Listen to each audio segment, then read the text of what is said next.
The nation of Iran and the nation of Israel have been true friends since the days of Cyrus the Great. And the time has come for you to unite around your flag and your historic legacy by standing up for your freedom from an evil and oppressive regime. ইরানে কেবল হামলা করেই ক্ষান্ত হননি Israeli প্রধানমন্ত্রী Benjamin Netanyahu. ইরানের পরমাণু অস্ত্র তৈরির সক্ষমতা ধ্বংসের প্রাথমিক লক্ষ্যকে পেছনে ফেলে এখন তিনি সরাসরি ইরানের জনগণকে আহ্বান জানাচ্ছেন ইসলামী শাসনের বিরুদ্ধে বিদ্রোহের। তাঁর স্বপ্ন একটি নতুন ইরান, যা চলবে ইসরায়েলের স্বার্থের অনুকূলে। আর এই মিশনের সমর্থনে ডোনাল্ড ট্রাম্প ইতোমধ্যেই ইরানকে নিঃশর্ত আত্মসমর্পণের আহ্বান জানিয়েছেন। অন্যথায় সামরিক হস্তক্ষেপের অপশনও টেবিলে রেখেছেন। President Trump has called on Iran for unconditional surrender in a flurry of posts on his social media this afternoon. কিন্তু ইতিহাস কি বলে? 2003 সালে ইরাকে সাদ্দাম হোসেনের পতন কিংবা 2011 সালে লিবিয়ায় গাদ্দাফির পতন, এই দুই হস্তক্ষেপই শেষ পর্যন্ত রূপ নিয়েছিল দীর্ঘস্থায়ী গৃহযুদ্ধ ও রক্তপাতে। ইরাক আজও সশস্ত্র গ্রুপগুলোর আখড়া, লিবিয়া পরিণত হয়েছে যুদ্ধবাজ মিলিশিয়াদের খেলার মাঠে। প্রশ্ন উঠতেই পারে, ইরানে শাসন পরিবর্তনের নামে আমেরিকা ইসরায়েল কি আরেকটি অস্থিতিশীল রাষ্ট্র তৈরি করতে যাচ্ছে, নাকি ইসলামী প্রজাতন্ত্রের পতন ঘটবে একেবারেই ভিন্ন পদ্ধতিতে?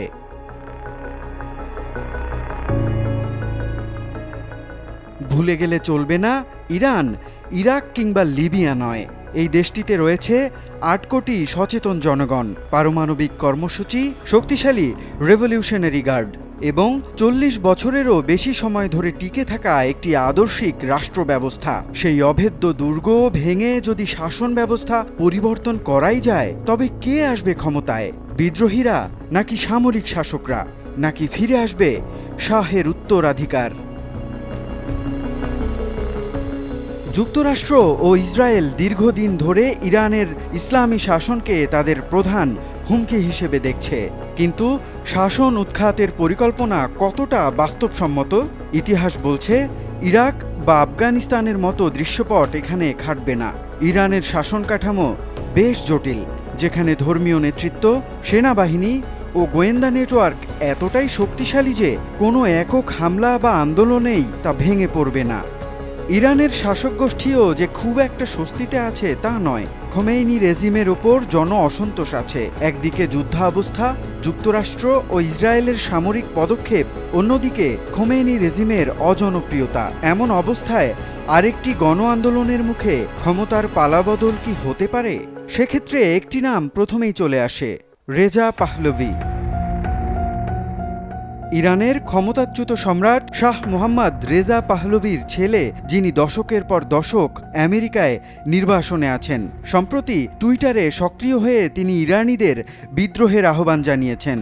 1979 সালের বিপ্লব ইরানের ইতিহাসে একটি যুগান্তকারী ঘটনা, কিন্তু এই বিপ্লব কেবল একটি রাজতন্ত্রের পতন নয়, এটি ছিল এক জটিল রাজনৈতিক সমীকরণের ফল।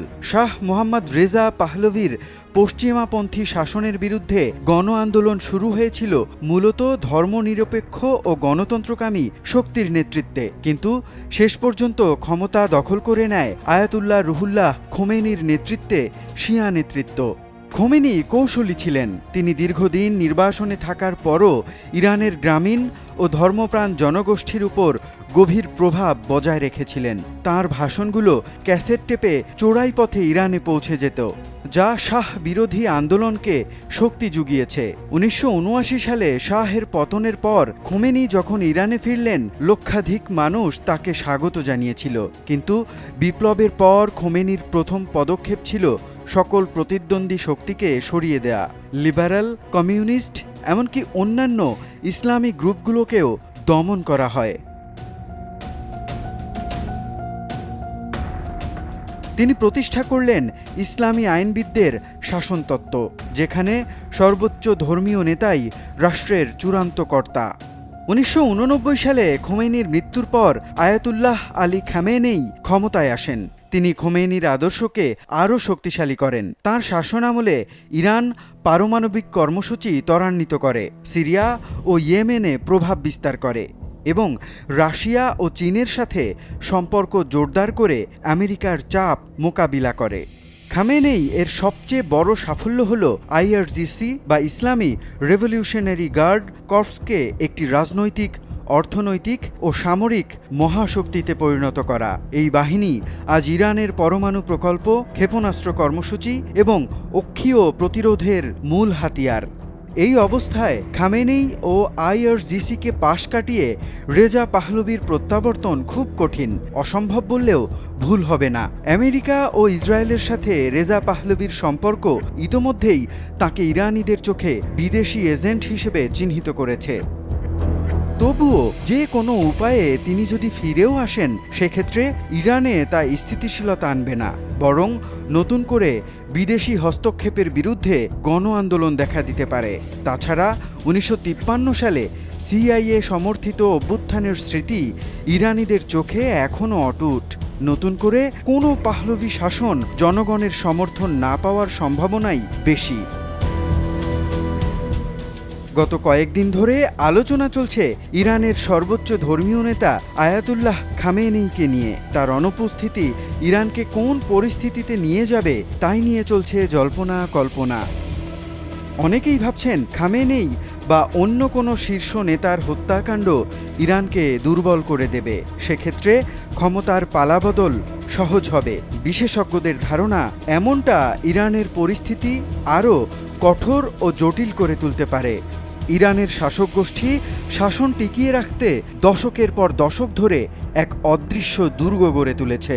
অভিভাবক পরিষদ, বিশেষজ্ঞ পরিষদ ও আইআরজিসির মতো প্রতিষ্ঠানগুলো এমনভাবে তৈরি করা হয়েছে যে কোনো বহিঃশক্তি বা অভ্যন্তরীণ আন্দোলন সহজে শাসন ব্যবস্থাকে নড়াতে পারবে না। খামেনেইয়ের উত্তরাধিকার প্রশ্নেও ইরান প্রস্তুত। মোস্তফা খামেনেইকে সম্ভাব্য উত্তরসূরি হিসেবে গড়ে তোলা হচ্ছে। এত কিছুর পরেও ধরা যাক কোনোভাবে ইসলামী প্রজাতন্ত্রের পতন হলো, কে নেবে সেই স্থান? একটি সেকুলার পশ্চিমাপন্থী গণতন্ত্র নাকি আইআরজিসির সামরিক শাসন? ইতিহাস ও ইরানের বর্তমান রাজনৈতিক সমীকরণ বলছে দ্বিতীয়টির সম্ভাবনাই বেশি। বিশেষজ্ঞরা এক্ষেত্রেও সতর্ক করেছেন, সর্বোচ্চ নেতার অনুপস্থিতিতে আইআরজিসি সরাসরি ক্ষমতা দখলের চেষ্টা করতে পারে। এই বাহিনী ইতোমধ্যেই ইরানের অর্থনীতি, রাজনীতি, নিরাপত্তা কাঠামোর মজ্জায় পৌঁছে গেছে। তাদের হাতে রয়েছে পরমাণু কর্মসূচির চাবিকাঠি, ব্যালিস্টিক ক্ষেপণাস্ত্রের ভাণ্ডার এবং মধ্যপ্রাচ্যের বিভিন্ন প্রক্সি গ্রুপের নিয়ন্ত্রণ। আইআরজিসি ইরানে কোনো গণতান্ত্রিক শক্তিকে সহজে মাথা তুলতে দেবে না, বরং একনায়কতন্ত্রের নতুন রূপ দেখা যেতে পারে, যেখানে সামরিক জান্তা ইসলামী বিপ্লবের নামে আরও আগ্রাসী পররাষ্ট্রনীতি চালাবে। শাসন পরিবর্তনের স্বপ্ন দেখার আগে ওয়াশিংটন ও তেল আবিবকে একটি কঠিন প্রশ্নের মুখোমুখি হতে হবে। তাদেরকে নিশ্চিত করতে হবে যে পরিবর্তিত নতুন ইরান বর্তমানের চেয়ে কম হুমকির হবে। কিন্তু সেটি কি আদৌ সম্ভব?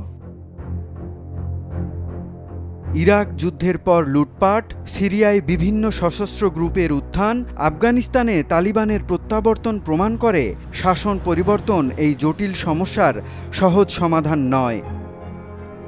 ইরানের শাসক গোষ্ঠীর জনপ্রিয়তা কিছুটা কমে গেলেও ইরানের জনগণ বিদেশি হস্তক্ষেপকে তার জাতীয় সার্বভৌমত্বের উপর হামলা হিসেবেই দেখবে। ইরানের শাসন কাঠামো ভাঙা যতটা কঠিন, তার চেয়ে কঠিন হলো ভাঙার পর কি দিয়ে তা পূরণ করা হবে। ইসরায়েল ও যুক্তরাষ্ট্রের ধারণা অনুযায়ী শাসন পরিবর্তনই ইরান সমস্যার সমাধান নয়, বরং এটি মধ্যপ্রাচ্যে নতুন এক অস্থিতিশীলতার জন্ম দিতে পারে, যেখানে আইআরজিসির মতো শক্তিগুলো আরও আক্রমণাত্মক হয়ে উঠতে পারে। মুনিম রাব্বি, যমুনা নিউজ।